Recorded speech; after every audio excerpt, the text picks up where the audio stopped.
Good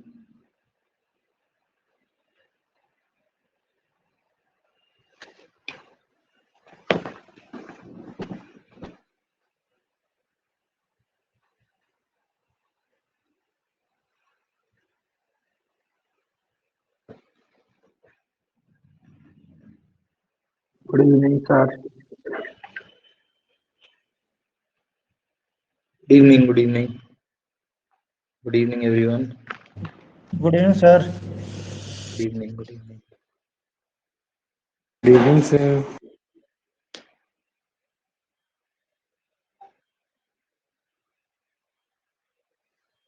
We'll start in a while.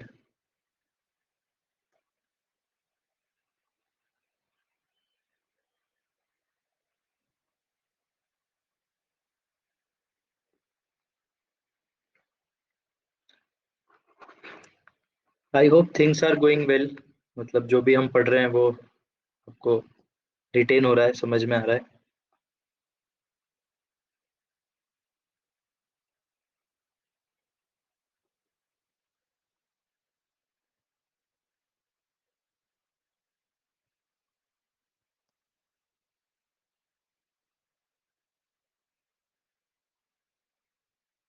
सिर्फ good evening नहीं करना है, रिस्पॉन्स भी करना है. Yes, sir.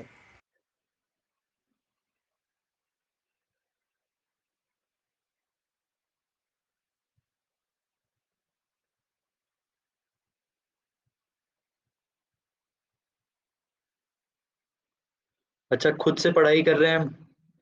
मतलब जो बुक्स वगैरह पढ़ रहे हैं, थोड़ा लिटरेचर जिसकी हम बात कर रहे थे.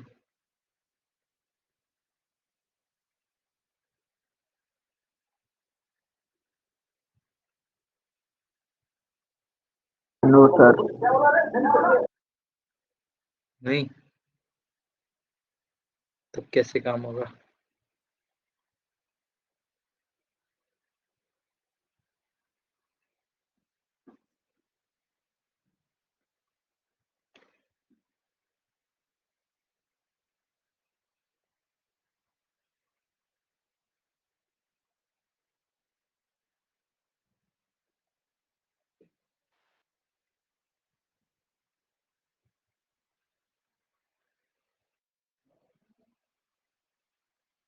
Am I audible?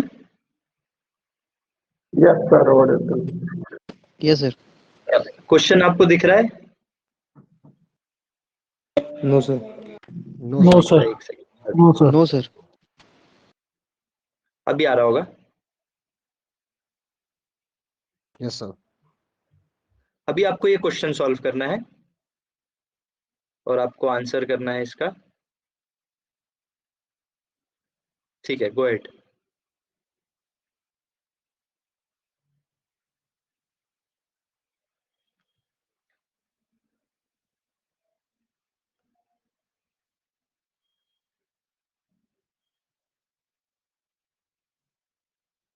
कर दिया answer.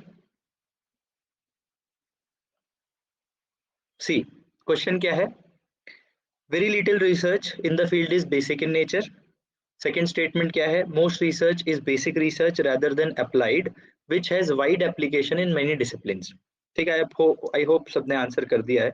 All those who are active in class at least 54. ठीक है, good good good. Some of you, majority A को बोला है और मेजोरिटी कुछ मेजोरिटी है 17 people went for C also. ठीक है. Second is false, first is true, second is false. ठीक है ठीक है ठीक है. हाँ, तो this is the right answer. ठीक, second is false. Why is it so? Very little research in the field is basic in nature. That is very true. Basic research हमें पता है कि किसी एम से नहीं होती है ना, किसी भी एम से नहीं होती. That is aimless. वो सिर्फ नॉलेज को इंप्रूव करने के लिए होती है. और हमें ये भी पता है कि जब बेसिक रिसर्च करते हैं दैट इज द बेस और that is the fundamental for other types of research. दूसरी रिसर्च के लिए जो बेसिक रिसर्च है वो बेसिक है, एक बेस है उसका. ठीक है. Second statement says most research is basic research rather than applied. अब यू नीड टू सी कि ये जो स्टेटमेंट है सेकेंड वाला, that is contradictory to first. Already contradictory to first. तो अगर फर्स्ट स्टेटमेंट हमें पता है कि सही है तो सेकंड तो ऑलरेडी गलत ही होगा. ठीक है, तो सेकंड वन इज रॉन्ग. ठीक है. जिसका बेसिक रिसर्च का वाइड एप्लीकेशन नहीं होता, दिस इज ऑल्सो ट्रू, मतलब ये गलत लिखा है स्टेटमेंट में, बेसिक रिसर्च का कोई खासा एप्लीकेशन नहीं होता, अप्लाइड रिसर्च का एप्लीकेशन होता है, ठीक है। Moving towards the next question.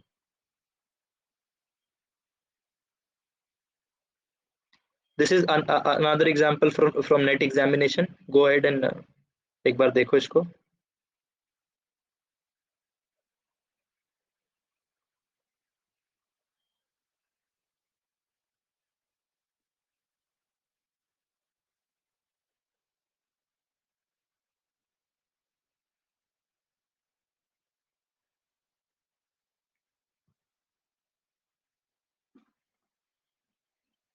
A college teacher plans a research program in which he or she intends to improve the socio-emotional aspect. अब इस क्वेश्चन को आंसर करने के लिए you need to know socio-emotional aspect क्या है, ठीक है। This is what I am talking about, the terminologies. This is very important.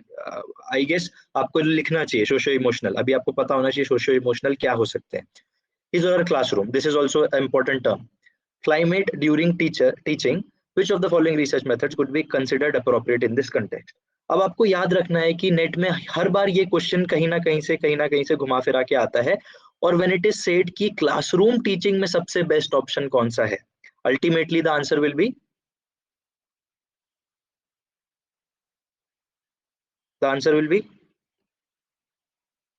Descriptive method. Action research. See question ना research. आपसे कुछ बात करेगा, क्वेश्चन कहीं ना कहीं आपको चीजों को डिस्क्राइब करेगा। सोशो इमोशनल एस्पेक्ट जो है वो सिर्फ मैंने आपको बताया कि टर्म याद रखने वाली बात है, क्योंकि फिजिकल एजुकेशन में इसका बहुत फ्रीक्वेंटली यूज होता है। लेकिन जहां पे बात कर दी क्लासरूम की, अगर क्लासरूम सिचुएशन में कोई भी चीज हो रही है that has to be action research, तो उसकी एक कैरेक्टर है कि एक्शन रिसर्च होती ही क्लासरूम सिचुएशन में है।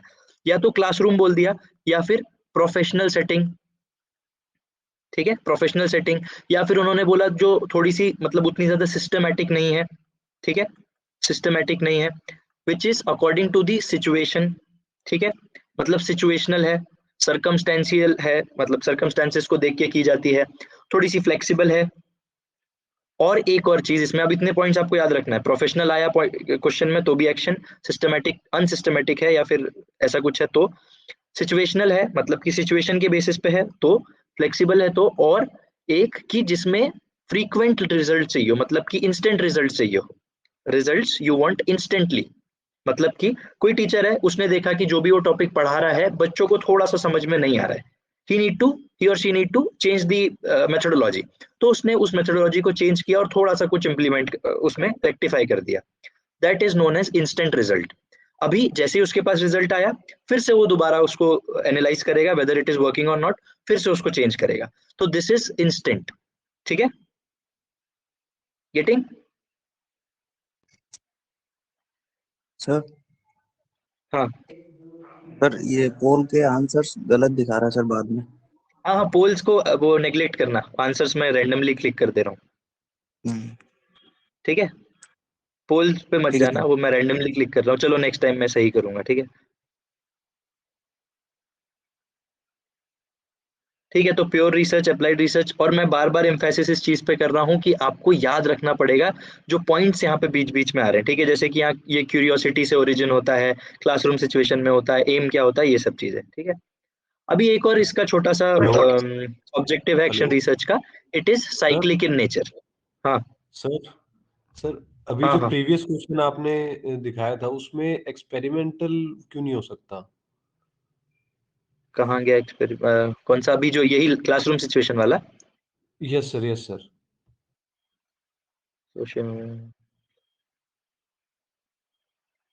ठीक है, क्वेश्चन आपका वैलिड है और एक्सपेरिमेंटल भी हो सकता है, ठीक है, बिल्कुल हो सकता है एक्सपेरिमेंटल का, लेकिन मैंने आपसे यही बोला कि अगर आपसे क्वेश्चन रखा है ना, क्वेश्चन का एक बैकग्राउंड होता है, ठीक है, क्वेश्चन होता है, क्वेश्चन का एक बैकग्राउंड भी होता है, ठीक।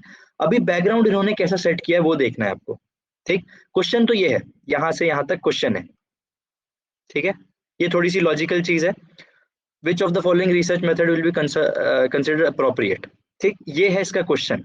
अब इन्होंने एक बैकग्राउंड क्रिएट किया है to give you a sense कि इसमें से कौन सा करेक्ट ऑप्शन है, अदरवाइज ये डिस्क्रिप्टिव भी हो सकता है, अदरवाइज ये हिस्टोरिकल तो नहीं होगा एग्जैक्टली, बट डिस्क्रिप्टिव भी हो सकता है, एक्सपेरिमेंटल भी हो सकता है, एक्शन रिसर्च तो हो ही सकता है, but they created a background of it. College teacher है, प्लान कर रहा है रिसर्च प्रोग्राम के लिए, जिसमें वो चाह रहा है सोशो इमोशनल एस्पेक्ट को। सोशो इमोशनल एस्पेक्ट होते हैं कि एक बच्चे को मान लीजिए कुछ ठीक नहीं लग रहा है, ठीक, या फिर उसकी लर्निंग में उसकी जो दूसरी चीजें हैं वो हिंडर कर रही हैं, बीच में आ रही है, तो उस चीज को इम्प्रूव करना है, ठीक है।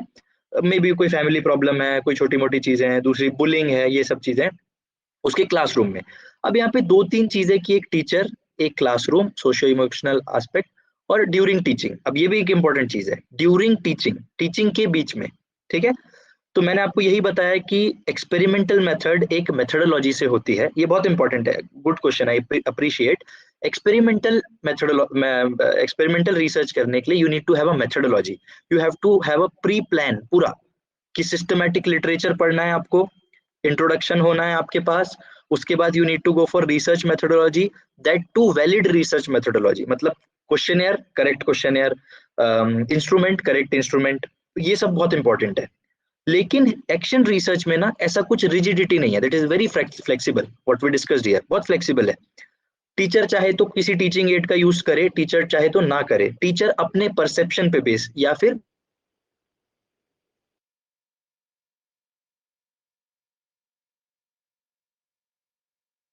रहा है। अगर मुझे लगता है कि नहीं, people are not responding, people are not asking questions, तो मैं बोलूंगा नहीं नहीं उनको समझ नहीं आ रहा है, तो मैं अपनी मेथोडोलॉजी थोड़ी सी चेंज कर दूंगा। This is action research. Experimental research में थोड़ा सा टाइम चाहिए, सब कुछ प्री प्लान्ड होना चाहिए, सब कुछ अच्छे से डिजाइंड होना चाहिए। Convinced? Yes sir. Okay, good question. Cyclic in nature, cyclic in nature is थोड़ा सा इंपॉर्टेंट इसलिए क्योंकि हर बार जब भी हम, वही हमने जो देखा, एक्शन रिसर्च करते हैं तो हम कुछ प्लान करते हैं, एक्ट करते हैं, ऑब्जर्व करते हैं, उसको ऑब्जर्व करते हैं और रिफ्लेक्ट करते हैं। अब यहाँ पे प्लानिंग आप वो मत बोलना कि सर अभी लास्ट टाइम तो आपने बोला था कि एक्सपेरिमेंटल में प्लानिंग चाहिए और एक्शन में प्लान, मतलब कि एक टीचर ने देखा कि उसे ये इंप्लीमेंट करना, दैट इज प्लानिंग। उसने एक्ट किया, अगेन उसने ऑब्जर्व किया, जो अभी हमने पिछले एग्जाम्पल में देखा, फिर से उसने रिफ्लेक्ट किया, मतलब ही एक्टेड अगेन।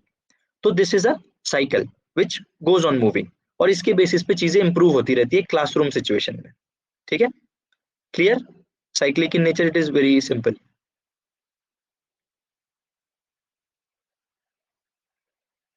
नाउ ये मैंने इसलिए किया क्योंकि देखिए अब ये क्वेश्चन है, I hope you are able to see the screen,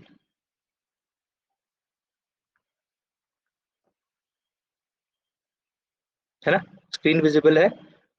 तो आप देखोगे कि आपके पास दो क्वेश्चंस हैं यहाँ पे, दो क्वेश्चंस हैं यहाँ पे, एक 2018 में आया, एक 2019 में आया है। थिंग्स आर वेरी सिमिलर, सिर्फ कुछ कुछ वर्ड्स को चेंज कर दिया गया है, ठीक है। इन एन इंटरवेंशन, सॉरी,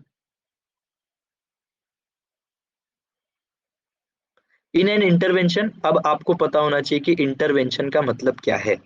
इसको लिखो, रिसर्च मेथोडोलॉजी में बहुत इंपॉर्टेंट है, इसका मतलब पता करो, अपनी डायरी में लिखो या नोट में लिखो, क्योंकि ये आपको फ्रीक्वेंटली मिलेगा। In an intervention based action research process, बता दिया एक्शन रिसर्च है यहाँ पे, विच of the following usually recommended sequence. Sequence क्या हो सकता है, सिंपल सी चीज है। तो अभी हमने जो साइकिल को देखा था वही इसका सीक्वेंस है, तो आंसर क्या होगा? First. First, very good, first इसका आंसर है, ठीक है। प्लान किया, एक्ट किया, ऑब्जर्व किया, रिफ्लेक्ट किया। अभी इसमें आप कह सकते हो कि सर प्लान किया, एक्ट किया, ऑब्जर्व किया, अगर मैं ये कहूँ कि ऑब्जर्व पहले आ जाए तो हो सकता है ना।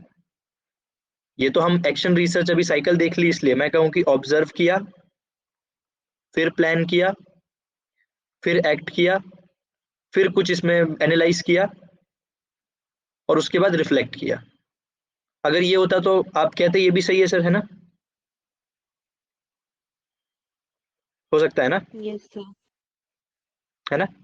तो अभी इसी चीज को दूर करने के लिए मुझे ऐसा पर्सनली लगता है, अभी सेकंड क्वेश्चन देखो, ये जो इसका एडवांस वर्जन है थोड़ा सा, which of the following shows the correct sequence undertaking action research? Planning, acting on the plan, acting on the plan, फिर ऑब्जर्विंग, ऑब्जर्विंग मतलब कि observing the plan and then reflecting. तो नेट वालों ने कुछ नहीं किया, एनटीए ने, कि दो क्वेश्चंस हैं, ठीक है, उन दोनों का थोड़ा थोड़ा वर्डिंग चेंज किया।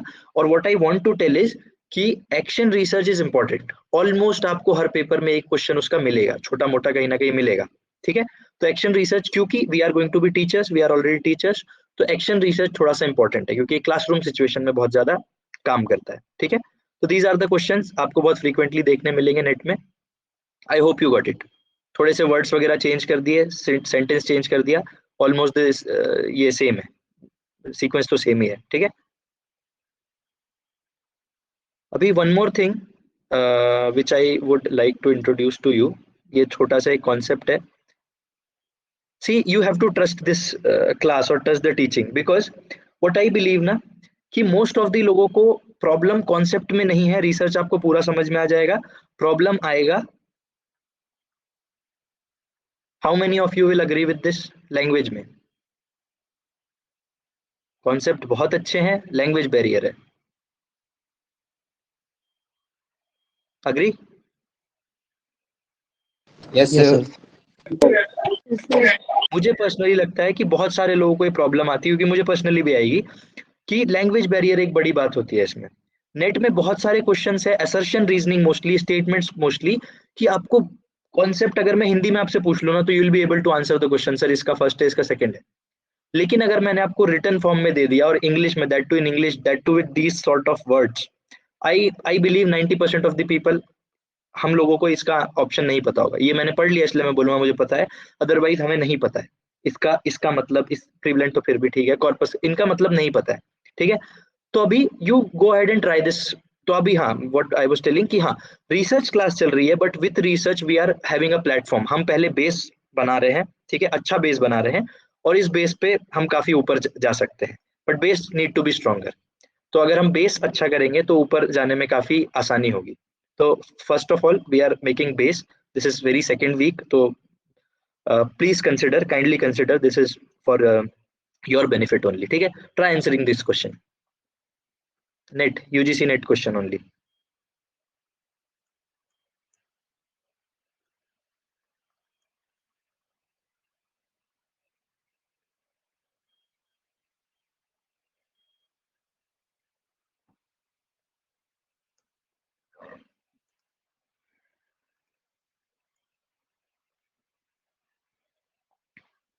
And you need to answer it. Statement 1 says, all research adds to the corpus of knowledge by advancing a theory. Dot. Statement 2 says, the focus of action research is basically on amelioration of prevalent practices. ठीक है, the focus of action research is basically on amelioration of prevalent practices. ठीक है, you just need to answer, even if you don't know the answer, just think कि ये एक net की class चल रही है, नेट का एग्जाम चल रहा है, just answer, kindly answer. 24 went for ठीक है, ठीक है, ठीक है, good. So we have got the result, majority ने अच्छा आंसर किया, तो आई होप उनको इसका मतलब पता हो, या anyhow they manage to answer it well, और या फिर ऐसा कि हाँ फर्स्ट भी सही है, सेकंड भी सही है। अभी I want you to answer this question by your own, इसमें पोल नहीं हम डालेंगे, and I need to analyse, I want you to analyse the difference. आप डिफरेंस को एनालाइज करो कि what was the difference.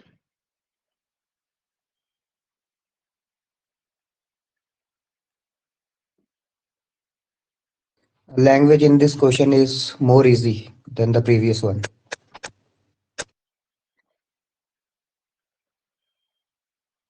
Correct है ना? इसमें क्वेश्चन सेम है, सिर्फ वर्डिंग्स को जो मैंने हाईलाइट किया हुआ है उसको थोड़ा सा चेंज कर दिया उन्होंने। अगर वो इस क्वेश्चन को इस वर्डिंग्स के साथ बोलते, आई बेट कि अभी 90% लोगों, इसके पहले में 50% लोगों ने सही आंसर किया, ठीक है, लेकिन मैं आई बेट कि 90% लोग सही आंसर करते, those who are aware of research. Agree? I hope you are. Yes, sir. Yes, है sir. ना? बस पॉइंट ये है कि उन्होंने कुछ वर्ड्स को चेंज किया, इसलिए we are unable to interpret कि ये एग्जैक्टली पूछा गया। अगर ये हिंदी में पूछ लिया जाए आपसे कि all research adds to the collection और corpus of knowledge by advancing a theory. Theory मतलब कि वही जो बेसिक रिसर्च होती है उसको हम बेस बना के, कोई भी जो रिसर्च पहले हुई है बेसिक या फंडामेंटल, उसको बेस बना के we go for applied research. This is first statement, that is correct, very correct. Second statement says the focus of action research is basically on the improvement. Rather than this word amelioration, we went for improvement of widespread practices. I hope this statement is very clear to you, है ना? अभी इसमें 2 words हटा दिए हमने, तो इसमें कुछ खास बचा नहीं है समझने लायक। एक्शन रिसर्च का फोकस होता है जो फ्रीक्वेंट प्रैक्टिसेस है, बहुत कॉमन प्रैक्टिसेस है, क्लासरूम प्रैक्टिसेस, प्रोफेशनल प्रैक्टिसेस, इन सबको इंप्रूव करना बस, ठीक है? तो आई होप आपको कुछ ऐसा लग रहा होगा कि हाँ ये काम का था, ठीक है? And this you need to practise. जो मैं आपसे बार बार ये चीज बोल रहा हूँ कि आपको टर्म्स को याद रखना है, मीनिंग, वर्ड मीनिंग को याद रखना है। This is the thing why I am telling you, because net में आपको इसके ऑप्शंस नहीं, ये पता नहीं होंगे, मीनिंग नहीं पता होंगे, ठीक है? तो अगर आपको मीनिंग पता करना है, नेट में पीएचडी एंट्रेंस में जहां भी आप जाते हो, वैसे भी आप जब केवीएस का एग्जाम दे रहे हो, DSSB का भी एग्जाम अच्छा आया था इस बार, तो ये वर्ड्स बहुत इंपॉर्टेंट होते हैं। अगर आपको इसका मतलब नहीं पता तो आई बेट आपके कॉन्सेप्ट बहुत स्ट्रांग हो, लेकिन नहीं हो पाएगा, ठीक है? चलो excuse me sir. Moving further. हाँ सर, तो सर इस पे मेन फोकस फैक्ट्स पे क्यों नहीं है, वोकैबुलरी पे ज्यादा क्यों सर?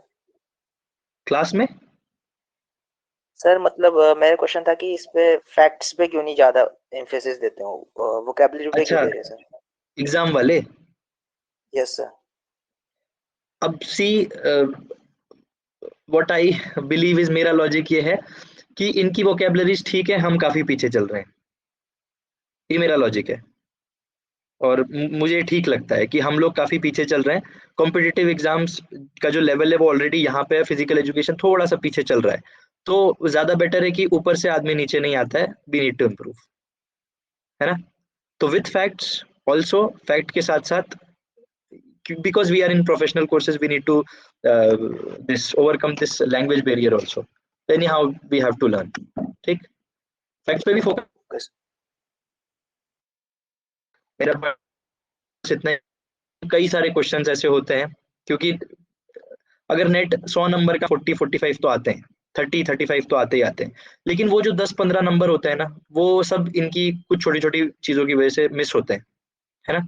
तो उस पे हमको काम करना है। अदरवाइज आप रिसर्च पढ़ोगे, आपके सब समझ में आ जाएगा, you don't even need a coaching, ठीक?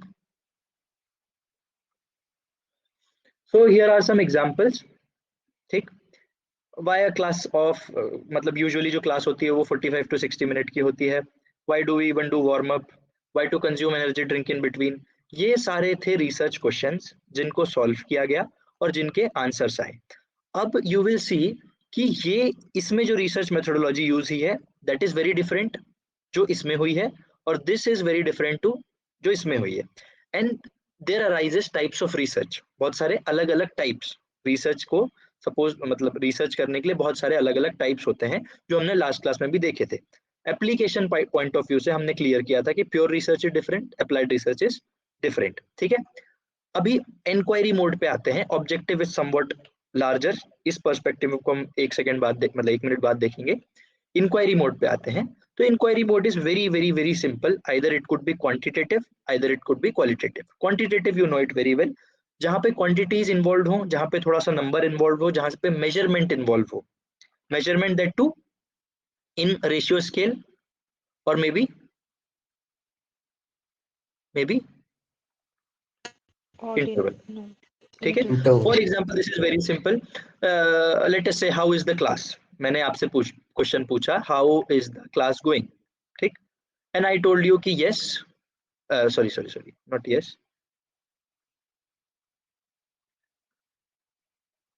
I gave you an option good, either or bad, ठीक? कुछ लोगों ने बोला दिस इज गुड सर, कुछ लोगों ने बोला this is not bad, this is bad sir, we got the responses. तो in terms of good and bad if we are getting the responses, ठीक है? For example I have got a product, ठीक? एक product है, मैंने आपको बोला कि सर इसको आप बताइए कि ये प्रोडक्ट आपको कैसा लगा, तो मैंने बोला सेटिस्फाइंग है, वेरी गुड है, एक्सीलेंट है, वेरी बैड है और नॉट सो सेटिस्फाइंग है। यू वेंट फॉर सेटिस्फाइंग, ठीक? तो मैं कहूंगा कि ओवरऑल 90% लोग ऑप्टेड सेटिस्फाइंग, तो मेरा प्रोडक्ट इज सेटिस्फाइंग। तो ये है क्वालिटेटिव रिसर्च। क्वालिटेटिव रिसर्च का एक छोटा सा एग्जांपल है, ठीक? क्वालिटेटिव रिसर्च हम कहाँ करते हैं? जस्ट टू कोट 2-3 एग्जांपल्स, कहाँ हो सकता है क्वालिटेटिव रिसर्च? जहाँ पे हम रिव्यूज जानते हो लोगों के, जहाँ पे एकदम चीजों को मेजर नहीं किया जा सकता हो, इंटरप्रेट करना है हमको। फॉर एग्जाम्पल, मैंने सचिन तेंदुलकर का इंटरव्यू ले लिया या फिर कोई भी स्पोर्ट्स पर्सन का इंटरव्यू ले लिया, ठीक, और मैंने उनसे पूछा कि इंडिया में क्रिकेट को कैसे या इंडिया में स्पोर्ट्स को कैसे इंप्रूव किया जा सकता है। Suppose I went to Neeraj Chopra, ठीक, उनके पास गया मैं और मैंने बोला सर एथलेटिक्स को कैसे इंप्रूव किया जा सकता है बताइए, ठीक। मैंने उनका इंटरव्यू लिया और मैंने बहुत सारी चीजें कलेक्ट कर ली, उन्होंने पॉइंट बोला कि ये कीजिए ABCD ऐसे बहुत सारे पॉइंट्स बता दिए, ठीक है, और मैंने उस क्वेश्चन को सॉल्व कर लिया कि इंडिया में कैसे एथलेटिक्स को इंप्रूव किया जाता है नीरज चोपड़ा पर्सपेक्टिव से, दीज आर द पॉइंट्स, ठीक है। अभी इन पॉइंट्स को मैं कैलकुलेट नहीं कर सकता ना, कौन सा कितना बेटर है, या हो सकता है अगर मैं कैलकुलेट करूं आप कैलकुलेट करो तो there might be a difference, है ना। तो ये सब चीजें जब होती है, जब हम किन्हीं लोगों के इंटरव्यू लेते हैं, क्योंकि qualitative involves interview also, interview होता है, डेल्फी मेथड होती है, हम उसको आगे पढ़ेंगे, तो दैट इज क्वालिटेटिव रिसर्च, ठीक है, that is qualitative research. Mostly जो हम ये ट्रेंड्स वगैरह फाइंड करते हैं, आपने देखा होगा कि आपके रिव्यू देने के लिए आता है ना, कि sir how was our service, how was our shop, how was our product, ये सब क्वालिटेटिव का एक एग्जांपल है। Quantitative in other terms, whatever we do in physical education mostly, ठीक है, in mostly whatever we do in physical education that is quantitative research. For example, warm up करने से sprint time कैसे improve हुआ, caffeine intake करने से performance कैसे improve हुई, the use of resistance band, ठीक है, रेजिस्टेंस बैंड से हमारी स्प्रिंट टाइमिंग या फिर हमारी जंप कैसे इंप्रूव हुई, या वेट ट्रेनिंग से जंप कैसे इंप्रूव हुई, that is an example of quantitative research. I hope it is clear. Clear है? Yes, sir. Qualitative and quantitative अभी के लिए इतना ही है, let us keep it simple. एक छोटा सा और इसमें एग्जांपल मैं ऐड ऑन करूंगा। फॉर एग्जांपल, मैं एक रिसर्चर हूं, मैं आपके पास आया, मैंने बोला सर मैम आप मेरा रेजिस्टेंस बैंड यूज कीजिए, ठीक है, use my resistance band. For example मेरे रेजिस्टेंस बैंड का एक ब्रांड है, फॉर एग्जांपल एबिबास, ठीक है, मैंने ले लिया, एक ब्रांड है एबिबास का रेजिस्टेंस बैंड मैं लाया हूं, kindly use it and tell me the review, ठीक। अब आपने रिव्यू दिया कि सर ये ठीक है, मतलब इट इज वर्किंग, या किसी ने बोला sir not good, not better than Puma, not better than any other, तो ये नॉट गुड है।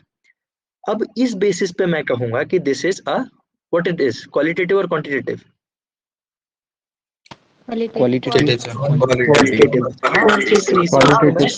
क्वालिटेटिवली एनालाइज करूं, ठीक है, जिसमें क्वालिटी हो, good quality, bad quality, that is known as qualitative research. लेकिन अगर उसने कहा कि सर आप मेरा रेजिस्टेंस बैंड यूज करो और आपकी जो स्ट्रेंथ डेवलप होगी उसको मैं मानूंगा कि मेरा रेजिस्टेंस बैंड इज गुड और बैड, जो आपकी स्ट्रेंथ डेवलप होगी उससे, है ना, at the end of 6 days और may be at the end of 6 week मैं आपको रेजिस्टेंस बैंड देता हूँ, 6 week आप ट्राई कीजिए, 2-3 महीने ट्राई कीजिए, उसके बाद we'll have a strength test, strength आपकी मेजर करेंगे, इंप्रूव हुई तो हम कहेंगे कि एडिडास एबिबास का जो रेजिस्टेंस बैंड है वो ज्यादा बेटर है, ठीक है।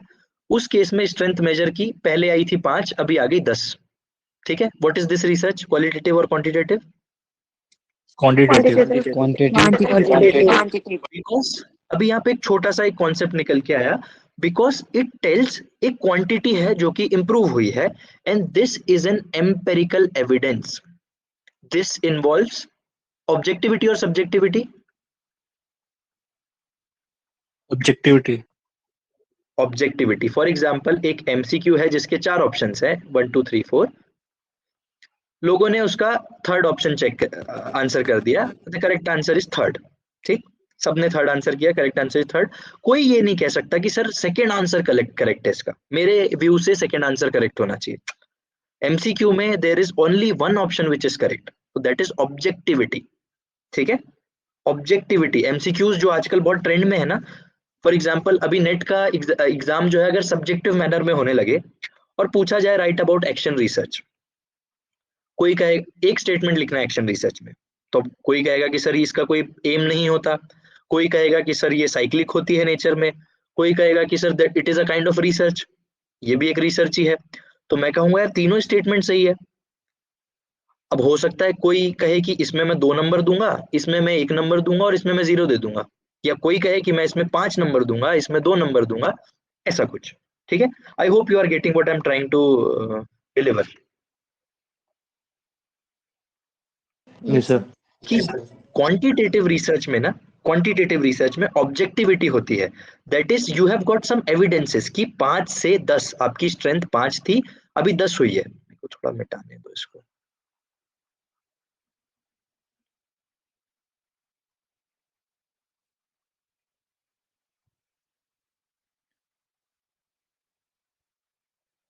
ठीक, क्वांटिटेटिव रिसर्च में आप क्लेम नहीं कर सकते कि आपकी रिसर्च फाइंडिंग ठीक नहीं है या फिर अप्रोप्रिएट नहीं है, आपकी रिसर्च मेथोडोलॉजी कुछ ठीक नहीं थी, क्योंकि you have given empirical evidence, आपने एविडेंस दिया है कि ये चीज 5 से 10 हुई है और मेरे पास इसका प्रूफ है। जिसका रिजल्ट कल 5 था उसका आज 10 है, तो माय रिसर्च वॉन, मेरा रिसर्च बहुत अच्छा है। क्वालिटेटिव रिसर्च में यू कैन क्लेम कि क्योंकि जो एक्सपर्ट था या क्योंकि जो बाहर से देखने आया था या जिसने रिसर्च की है that he was biased because he wanted to sell his resistance band. I hope this example is clear. Resistance band वाला एग्जांपल क्लियर है ना, वो जो हम यूज करते हैं स्पोर्ट्स में बहुत ज्यादा। तो रेजिस्टेंस बैंड अगर कोई एक्सपर्ट आया बोला नहीं नहीं नहीं this is not working, strength तो इंप्रूव नहीं हुई या फिर इनका रिव्यू ठीक नहीं है, स्ट्रेंथ तो बिल्कुल इंप्रूव नहीं हुई, तो हम कहेंगे कि दैट इज क्वालिटेटिव रिसर्च। लेकिन अगर वी क्वांटिफाइड इट, हमने बोला नहीं सर ये पहले 5 किलो उठा रहे थे अभी 10 किलो उठाने लगे, वेट इंप्रूव मतलब कि स्ट्रेंथ इंप्रूव, तो that is known as quantitative research. ठीक है, तो अभी जितने भी पॉइंट्स हमने डिस्कस किए ना कहीं इन पे थोड़ा सा क्वेश्चन आ सकता है। ठीक है, अभी फॉर एग्जांपल मैं आपसे एक क्वेश्चन पूछता हूं कि विच रिसर्च इज मोर रिलायबल और trustworthy out of qualitative Quantitative. See, ये एक असर्शन था और इसका रीजन क्या हो सकता है? Because sir, it has It is more objective in objectivity. nature. Evidence. Personal Empirical bias Correct. is not Exactly. there. More objective in nature. ठीक है, first is more objective in nature, second is we have empirical evidence, we have proved it, हमने कुछ hypothesised किया था, assume किया था, उसको prove किया और उसके बेसिस पे हमने कहा कि भाई हमने जो प्रूव किया वो सही है, आप इसको डिक्लेम नहीं कर सकते, इसको आप फॉल्स नहीं क्लेम कर सकते। ठीक है, और कोई भी रिसर्चर आ जाए वो 5 को 5 बोलेगा और 10 को 10 बोलेगा, वो उसको नेग्लिफाई नहीं कर सकता। अगर किसी मशीन में आपका वेट 100 आ रहा है तो चाहे मैं देखूं या कोई भी देखे वो द वेट विल रिमेन 100, तो दिस इज सब्जेक्टिविटी। ठीक है, लेकिन अगर मैं देख के बताऊं कि इसकी हाइट कितनी हो सकती है, या फिर मैंने बोला कि यार अगर ये मोटा दिख रहा है तो इसकी वेट कितना हो सकता है, मैंने कहा 80, आपने कहा नहीं नहीं सर यू आर रॉन्ग 120, किसी ने कहा सर मोटे होने से वेट नहीं होता, ही इज 60, जस्ट 60, तो दिस इज सब्जेक्टिविटी। ठीक, तो ऑथेंटिसिटी के मामले में क्वांटिटेटिव रिसर्च इज गुड, लेकिन इन टर्म्स ऑफ डिस्क्रिप्शन या फिर इन टर्म्स ऑफ एक्सप्लेनेशन, जब हम किसी चीज को एक्सप्लेन करते हैं कौन सी ज्यादा अच्छी हो सकती है, क्वांटिटेटिव और क्वालिटेटिव?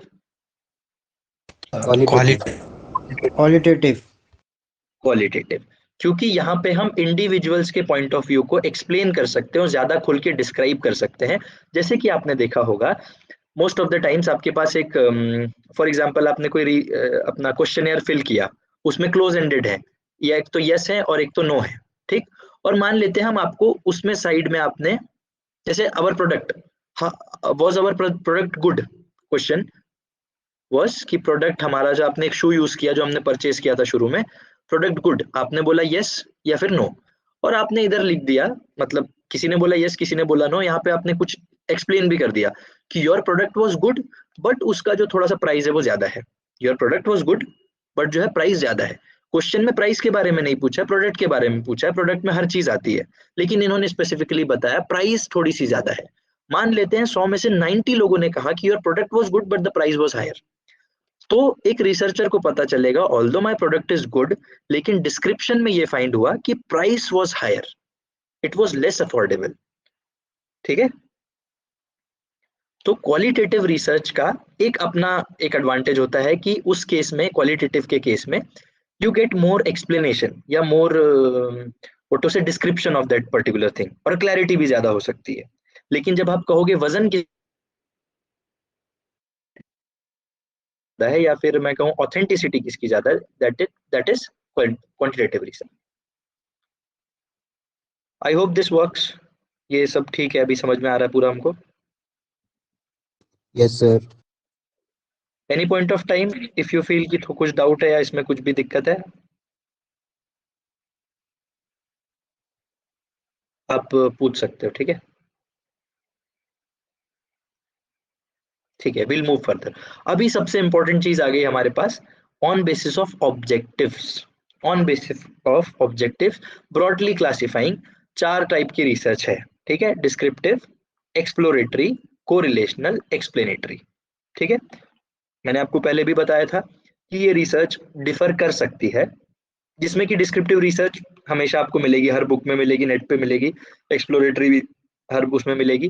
कोरिलेशनल हो सकता है किसी के अंडर हो। एक्सप्लेनेटरी को और भी दूसरे नाम से बोल सकते हैं, कॉज एंड इफेक्ट, ठीक है? एक्सपेरिमेंटल, ये सब बोल सकते हैं।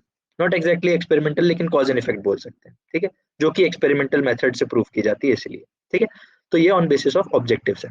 अब हमको इनको थोड़ा धीरे धीरे पढ़ना है। इनको धीरे इसलिए पढ़ना है क्योंकि अगर आपके ये थोड़ा सा समझ में आ गया तो you will be able to answer most of the questions. कि हिस्टोरिकल रिसर्च क्या होती है, उसे डिस्क्रिप्टिव क्यों कहा जाता है, केस स्टडी को डिस्क्रिप्टिव क्यों कहा जाता है, ठीक, ये सब आपको आंसर मिल जाएगा उसका। अभी उसके लिए एक छोटा सा प्रैक्टिस करना है हमको, ठीक है? यहाँ पे कुछ चीजें मिसिंग है, मैं I right. Suppose you came up with a new warm up technique, ठीक है? एवरीवन, आपके पास एक नया वार्म अप टेक्निक है, ठीक है? आपके पास कुछ नया वार्म अप टेक्निक आया और I asked you a question.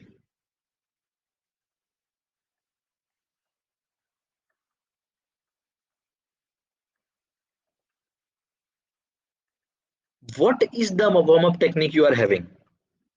आप आए और बोलने लगे कि मेरे पास एक नया वार्म अप टेक्निक है, इससे परफॉर्मेंस इंक्रीज होता है, टीम जीतेगी इसको जो करेगा। मैंने पूछा भाई क्या है, what is the warm up technique, क्या टेक्निक है, ठीक है? तो व्हाट यू विल डू, आप उसको डिस्क्राइब करोगे, करेक्ट? Yes, sir. आप उसको डिस्क्राइब करोगे, उसका डिस्क्रिप्शन देना चालू करोगे। This is very similar to if I ask your name. मैंने पूछा व्हाट इज योर नेम, तो आप क्या बोलोगे, मेरी हाइट इतनी है और मेरा ये है वो है। आप तो अपना नाम बताओगे ना, है ना? आप बोलोगे कि मेरा नाम सो एंड सो है, तो यू डिस्क्राइब्ड योरसेल्फ, ठीक है? When you describe something, when you describe, simply describe, describe मतलब कि व्हाट इज व्हाट, मतलब कि ये पर्टिकुलर चीज क्या है। Suppose a child comes to me and ask me, वो जो वहां पे है वो क्या है, आई नेम्ड इट कि ये भाई कार है, ठीक है? ये कार है, इसमें 4 व्हील्स होते हैं, this is use for transportation, ठीक है? और रेड कलर की है, मोस्ट इंपॉर्टेंटली उसका कैरेक्टरिस्टिक्स क्या है, तो रेड कलर की है, उसमें 4 व्हील्स हैं, एक स्टीयरिंग है और ये पेट्रोल से चलती है, ठीक है? और ये सब मैंने उसको कैरेक्टराइज किया। अब what I did is I described, किसी ने मुझसे पूछा व्हाट इज अ कार या फिर व्हाट इज दैट, मैंने बोला car, and I described it कि ये कार कैसी होती है। whenever you describe और whenever you focus on the what character, जब भी आप किसी चीज के what पे काम करते हो, what in question sense, that is known as descriptive research। समझ में आया? Yes, sir. Yes sir. जब भी Yes, आप sir. किसी चीज के डिस्क्रिप्शन पे काम करते हो, सिर्फ डिस्क्रिप्शन के पे काम करते हो, आपको अभी और क्लियर होगा, डिस्क्रिप्शन पे काम करते हो, then you call it as descriptive research. अभी हम लिटरेचर पे इसके जस्ट बाद जाते हैं, that is known as descriptive research. अब अगेन आई आस्क्ड कि भाई ये जो आपने नई वार्म अप टेक्निक लाई है, ठीक है, नई वार्म अप जो टेक्निक लाई है वो कैसे इंप्रूव करती है। मैंने बोला हाउ, हाउ इट इंप्रूव्स, या फिर how is it better than the previous one.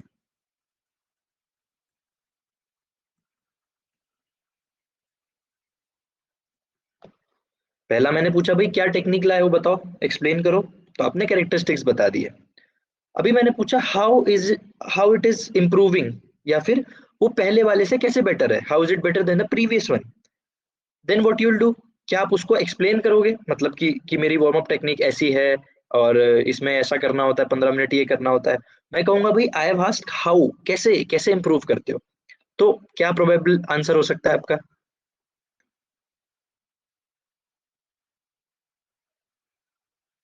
Anyone? Sir करके दिखाएंगे प्रैक्टिकल।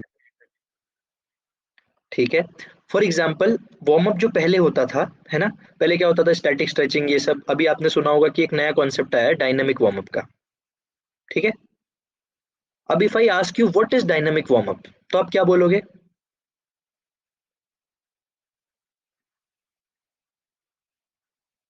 डायनामिक का मतलब सर, डायनामिक मतलब थोड़ा सा मूवमेंट इसमें ज्यादा होता है। स्टैटिक स्ट्रेचिंग को हम अवॉइड करते हैं, डायनामिक मूवमेंट को इनिशिएट करते हैं। जो भी मूवमेंट हम कर रहे हैं उसको एक कांस्टेंट स्ट्रेच ना करके बार बार रिपीटेड स्ट्रेच करते हैं, और इससे थोड़ा सा हमारा इंप्रूवमेंट होता है। ठीक है, तो दैट आई एक्सप्लेन्ड। लेकिन डायनामिक मूवमेंट से कैसे होता है, तो मैंने बोला हमारी मसल्स जो है उसको रिपीटेड मूवमेंट मिलता है, रिपीटेड मूवमेंट से सर्कुलेशन तेज होता है, डायनामिक मूवमेंट से हम कम टाइम में ज्यादा काम कर सकते हैं, XYZ। तो मैंने बताया how factor, how dynamic warm up improves better than the, how is it better than the previous one। ठीक है, तो what का जब हमने बात की तब we went for descriptive research। ऐसे ही जब हम why की बात करेंगे, क्यों improve किया, क्यों improve किया, या फिर मेरी परफॉर्मेंस, भाई मेरी परफॉर्मेंस थी कुछ परफॉर्मेंस, मैंने फॉर एग्जांपल मैं बास्केटबॉल मैच खेल रहा हूँ, ठीक है, मेरी परफॉर्मेंस क्यों इंप्रूव हुई, मेरी परफॉर्मेंस क्यों इंप्रूव हुई, और मैंने बोला कि यार मैंने आज ना डायनामिक वार्म अप ट्राई किया था, डायनामिक, हाँ डायनामिक वार्म अप ट्राई किया था इसलिए मेरी परफॉर्मेंस इंक्रीज हो गई। तो इस क्यों का जवाब कहाँ पे है, परफॉर्मेंस क्यों इंप्रूव हुई, Because of dynamic dynamic warm up की exercise. वजह से। ठीक है, तो ये क्या था, कॉज एंड इफेक्ट। क्योंकि मैंने डायनामिक वार्म अप किया इसलिए मेरी परफॉर्मेंस इंक्रीज हुई। इसका एक और बेटर मैं आपको अच्छा एग्जांपल देता हूं, आपको शायद इससे और समझ में आएगा। ठीक, आपका वेट रिड्यूस हुआ, ठीक है, you lost some weight, you lost some weight. अभी आपने इसका एक कारण दिया कि मैंने अपना वेट इसलिए लॉस किया क्योंकि आई वॉज डाइटिंग। ठीक है, तो there established a cause and effect relationship. Cause मतलब कि जिसकी वजह से हो रहा है और जिस पे इफेक्ट हो रहा है। ठीक है, तो there established a cause and effect relationship कि डाइटिंग की वजह से वेट लॉस हुआ, डाइटिंग की वजह से वेट लॉस हो रहा है। तो देयर एस्टेब्लिश्ड वाई फैक्टर, भाई किसकी वजह से, है ना, क्यों क्यों वेट लॉस हुआ आपका, तो हमने डाइटिंग की यार इसलिए हुआ। तो that we came to know as cause and effect. ठीक है, cause and, sorry, cause and effect.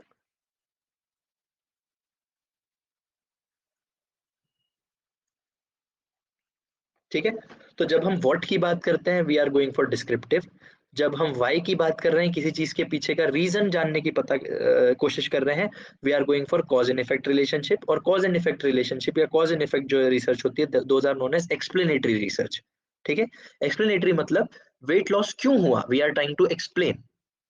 ये पॉइंट समझ में आया, explanatory, this is Yes, sir. Explanatory. Weight loss क्यों हुआ, we need to, रिसर्च में भाई एक आदमी था उसने अपना वेट लॉस किया। वेट लॉस पहले महीने में मतलब पहले महीने में उसका वेट 70 kg, फिर उसने अपना एक महीने में वर्कआउट किया या 4 महीने में वर्कआउट किया और उसका वेट हो गया 50 kg। ठीक है, he loss the weight. This is descriptive research. Weight loss हुआ, कितना वर्कआउट किया, क्या किया, वो सब नहीं, सिर्फ वेट लॉस हुआ उसका, इतने से इतना आ गया, बस दैट्स इट। लेकिन एक्सप्लेनेटरी रिसर्च में we are trying to display कि हम एक्सप्लेन कर रहे हैं कि जो रीजन क्या है उसके पीछे का। वेट लॉस हुआ तो क्यों हुआ, किन किन फैक्टर्स पे हुआ, डाइटिंग की थी, एक्सरसाइज की थी, एक्सरसाइज की थी तो कौन सी की थी, हाई इंटेंसिटी इंटरवल की थी या वॉकिंग की थी, जॉगिंग की थी, स्किपिंग की थी, व्हाटएवर। तो दैट इज एक्सप्लेनेटरी रिसर्च। ठीक है, this was descriptive research. Exploratory research हमने पढ़ा था उस दिन कि मैं घर से निकला, आई वेंट, इधर उधर घूमा, थोड़ा थोड़ा एक्सप्लोर किया और आके मैंने बोला एक रिपोर्ट बना दी कि यार मैंने ऐसे ऐसे देखा यहाँ पे। ठीक है, तो that is exploratory research. Exploratory research मतलब कि it just give me an idea. और ये कौन सी रिसर्च होती है, मतलब फॉर्मली हम इसको और क्या बोल सकते हैं एक्सप्लोरेटरी को, मैंने उस दिन बताया था आपको, कब की जाती है ये, किसी को याद है, लास्ट क्लास में मैंने बताया था आपको एक्सप्लोरेटरी रिसर्च। OM. हाँ, Cause and effect. नहीं नहीं, कॉज नहीं, exploratory, there is a difference, Descriptive. Exploratory exploratory में कंफ्यूज नहीं होना। सर आपका वॉइस क्लियर नहीं आ रहा है। अभी है, यस सर, फ्लक्चुएशंस है। Yes sir.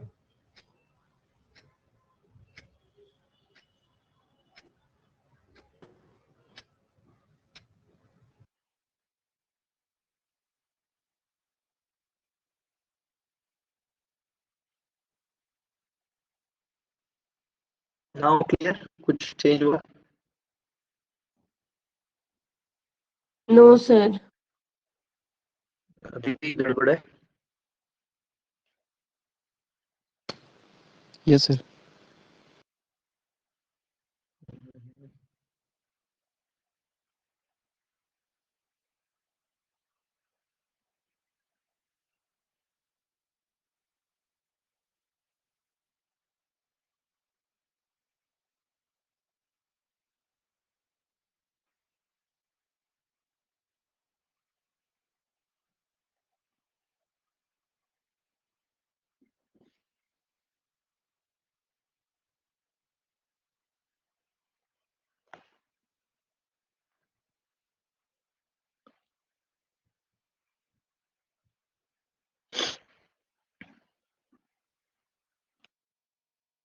Any improvement? Yes, sir. Yes, sir. ठीक है अभी? Yes, sir. थैंक यू बताने के लिए। हाँ, तो हम लोग थे there is a difference between exploratory and explanatory research. आपको याद रखना है, जब भी आप किसी क्वेश्चन को सॉल्व करो, जब भी किसी कॉन्सेप्ट को पढ़ो, तो आपको थोड़ा सा ध्यान देना है। एक्सप्लोरेटरी और एक्सप्लेनेटरी रिसर्च थोड़ी सी बहुत डिफरेंट है, थोड़ी सी नहीं, बहुत डिफरेंट है। एक्सप्लोरेटरी रिसर्च, इसमें 2-3 चीजें बहुत ध्यान रखने वाली है कि थोड़ी सिस्टमेटिक नहीं होती है। कोई जरूरी नहीं है इसका कोई एंड रिजल्ट हो, ये सब अभी हम लिटरेचर में देखेंगे। I will send you the notes also.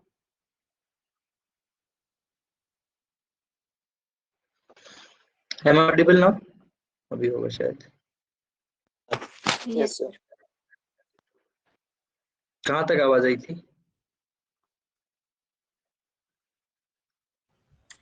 Sir ये तो No बहुत end आगे चले result गए। and not sequential. ये मेथड्स ऑफ डिस्क्रिप्टिव पे आए थे हम? नहीं, सर आप एक्सप्लोरेटरी जो वो एक्सप्लोरेटरी डिस्क्राइब कर रहे थे आप। अच्छा, ठीक है। हाँ, तो एक्सप्लोरेटरी वही पायलट स्टडी होती है, उतनी इंपॉर्टेंट नहीं है एग्जाम पर्सपेक्टिव से भी और एप्लीकेबिलिटी से भी। एक्सप्लोरेटरी रिसर्च आप बहुत ज्यादा कहीं ट्राई नहीं करोगे और आपको कहीं मिलेगी भी नहीं। डेफिनेटली हम थीसिस वगैरह, सिनॉप्सिस वगैरह में एक्सप्लोरेटरी रिसर्च नहीं करते, बिकॉज ये सिर्फ एक प्री रिसर्च कह सकते हो आप इसको।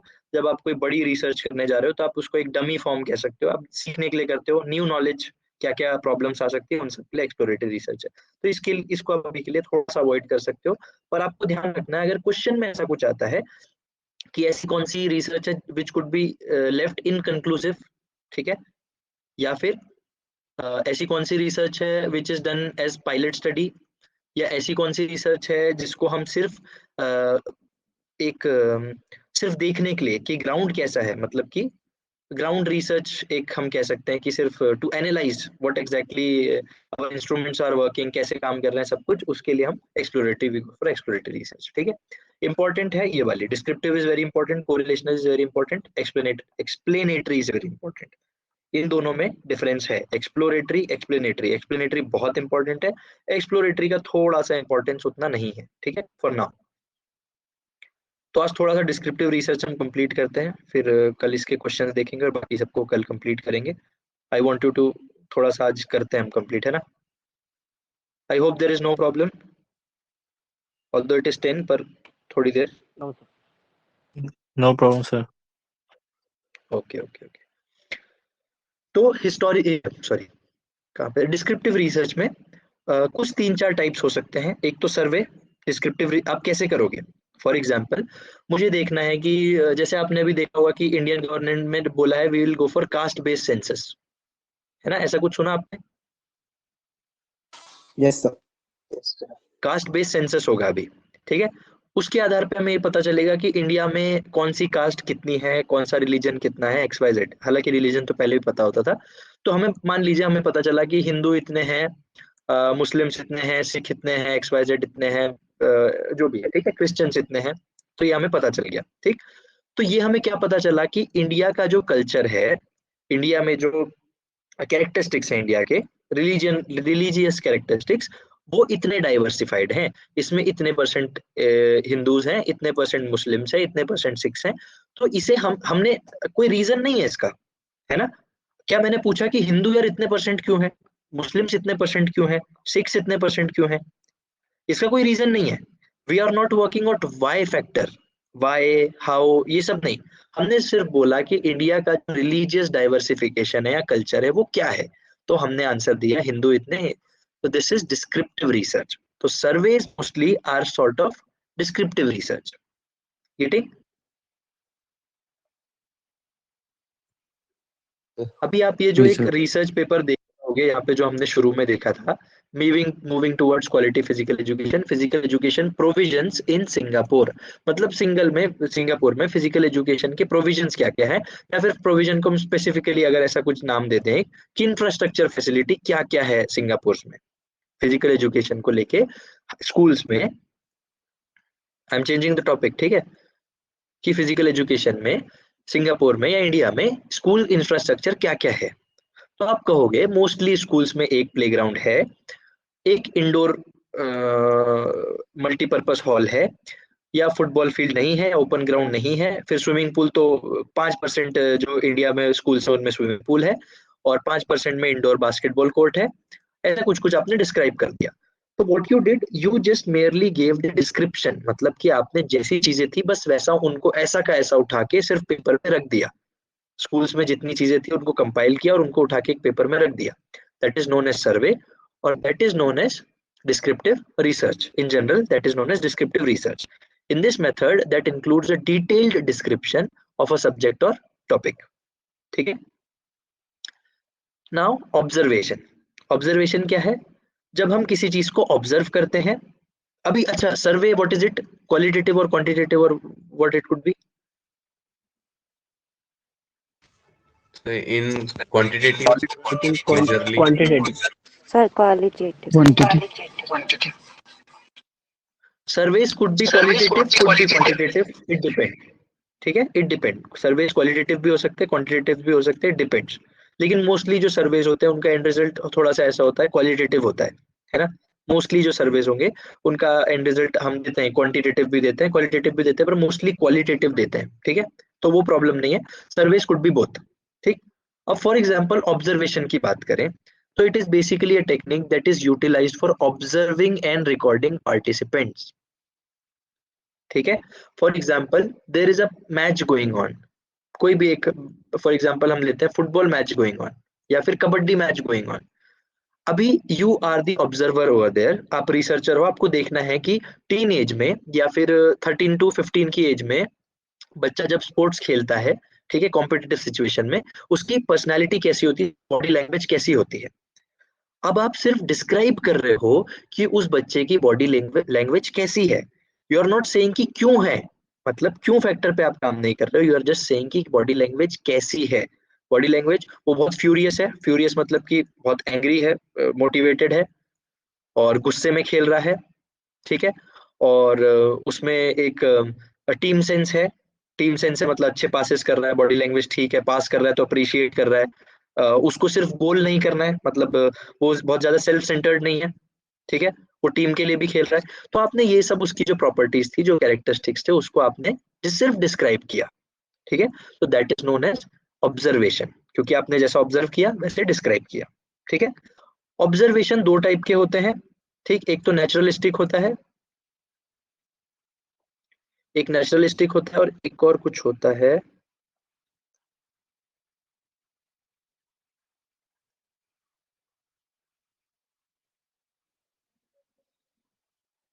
अभी ये जितनी चीजें हाईलाइटेड है ना हम इन सबको पढ़ेंगे। ठीक है, थोड़ा सा अभी हम एक बेस बना रहे हैं जहाँ पे आपको समझ में आने लगे चीजें, उसके बाद हमें ये सारी चीजें पढ़नी है। ठीक, एक तो नेचुरलिस्टिक होता है, नेचुरलिस्टिक मतलब कि, और एक होता है what do we call it, intentional और non observation, let us name it for now. ठीक, इसमें क्या होता है कि, या फिर चलो ठीक है नॉन ही रख लेते हैं। नेचुरलिस्टिक ऑब्जर्वेशन में क्या होता है कि द पार्टिसिपेंट डोंट नो कि वो ऑब्जर्व होता है, तो उसका जो नेचुरल उसके अंदर का होता है ना, फॉर एग्जांपल यहाँ पे जो नेचुरल पर्सनालिटी है उसकी, ठीक है, दैट विल बी डिस्क्राइब्ड कि वो वाकई ऐसे खेल रहा था। आपने देखा होगा ना, अगर आपको कोई ऑब्जर्व कर रहा है, फॉर एग्जांपल कोई टीचर आपको ऑब्जर्व कर रहा है, या फिर आप बीइंग अ टीचर किसी बच्चे को ऑब्जर्व कर रहे हो, तो उसके रिस्पॉन्सेस कुछ अलग होंगे, those will be sugar coated, वो कुछ अच्छे अच्छे काम करेगा आपके सामने।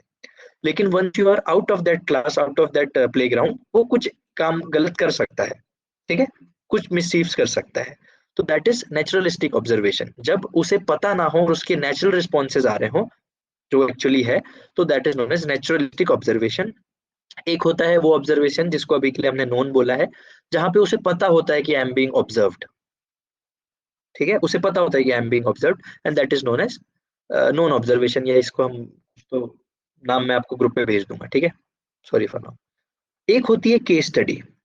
Case study for now it is very very very important. Case study and historical research which is part of descriptive research. इन दोनों पे ना बहुत ज्यादा क्वेश्चंस बनते हैं नेट के पॉइंट ऑफ व्यू से। हिस्टोरिकल रिसर्च पे और केस स्टडी पे बहुत सारे क्वेश्चंस बनते हैं, ठीक है। केस स्टडी क्या है? अगर मैंने किसी इंडिविजुअल को, किसी ग्रुप को, किसी इंस्टीट्यूट को, किसी पॉलिसी को, फॉर एग्जांपल अगर मैंने कहा कि मैं इंडिया के किसी प्लेयर को मान लेते हैं फॉर एग्जांपल मीराबाई चानू, ठीक है। अब हमें बहुत सिंपल सा केस स्टडी में बहुत सिंपल सा एग्जांपल याद आता है कि यार मीराबाई चानू ने अपने बचपन से लेके अभी तक क्या किया, वो सब हम केस स्टडी में रख दे, तो that is known as case study. Case study basically means किसी भी एक केस को स्टडी करना, किसी भी एक केस पे रिसर्च करना, ठीक है। लेकिन हमारी रिसर्च मीराबाई चानू की अर्ली लाइफ और इन सब पे नहीं थी। मीराबाई चानू ने ओलंपिक्स के लिए क्या ट्रेनिंग की, या फिर उनकी ट्रेनिंग कैसी थी, what was the training schedule, है ना, उन पे फोकस किया। और उनका ओलंपिक का सफर, मतलब कि सिर्फ ट्रेनिंग से सफर उनका मेडल तक का कैसा रहा, तो उसके लिए हमने एक रिसर्च की मीराबाई चानू पे, ठीक। And that we classified as a case, वो एक केस है और उस पे हमने समझने के लिए ट्राई किया, that we will considered as a case study. अब अगर मैं कहूं आपसे कि खेलो इंडिया एक स्कीम जो है, I hope this is visible नीचे कॉर्नर में, यस सर। है ना। मैंने बात की आपसे कि हमें बहुत छोटा सा एग्जांपल पता होता है कि हम जिस किसी इंडिविजुअल को अगर फोकस करके काम कर रहे हैं तो हम रिसर्च कर रहे हैं, हम बोलेंगे दैट इज केस स्टडी। लेकिन मैंने कहा आपसे कि I want to work on a policy. Policy मतलब खेलो इंडिया ने लास्ट जो सेशंस हुए हैं, खेलो इंडिया यूथ गेम्स या खेलो इंडिया यूनिवर्सिटी गेम्स, उसमें कैसा परफॉर्म किया, मतलब Khelo India as a scheme कैसे परफॉर्म की, खेलो इंडिया कैसी स्कीम थी। तो उसमें मैंने डिस्क्राइब्ड एंटायरली कि खेलो इंडिया इतने टाइम से शुरू हुई, उसने इतने इतने लोगों को बेनिफिशियरी थे उसके, मतलब इतने बच्चों को उसने बेनिफिट दिया, इतना पैसा उसमें खर्च किया गया, ये टूर्नामेंट्स इस टाइम पे हुए थे। I described the entire policy, sports policy which is Khelo India, पूरा उसको डिस्क्राइब कर दिया मैंने। या फिट इंडिया को देख लेते हैं, उसको पूरा डिस्क्राइब कर दिया मैंने, ठीक है। या फिर किसी भी एक चीज को मैंने पूरा डिस्क्राइब किया, एक पर्टिकुलर केस को। फॉर एग्जाम्पल एक केस स्टडी हो सकती, how China is getting so many medals, ठीक है। तो that is a case study where we are describing कि चाइना को कैसे बहुत सारे मेडल्स मिल गए, ठीक है। तो that is known as a case study. जब हम किसी एक पर्टिकुलर चीज को, एक पर्टिकुलर केस को ऑब्जेक्टिफाई करके उस पर काम करना शुरू कर दें, that is known as case study, उस पर्टिकुलर केस की स्टडी, ठीक है। Case studies okay. Yes, sir. Yes sir. अभी बोर हो गए क्या? No, sir. No sir. I guess अभी बोर हो गए, 1 घंटा हो गया। चलो ठीक है, will continue tomorrow, no problem. The point is जो भी हम पढ़ रहे हैं वो समझ में आना चाहिए। पॉइंट हमें खत्म नहीं करना है, हमें we need to have quality instead of quantity.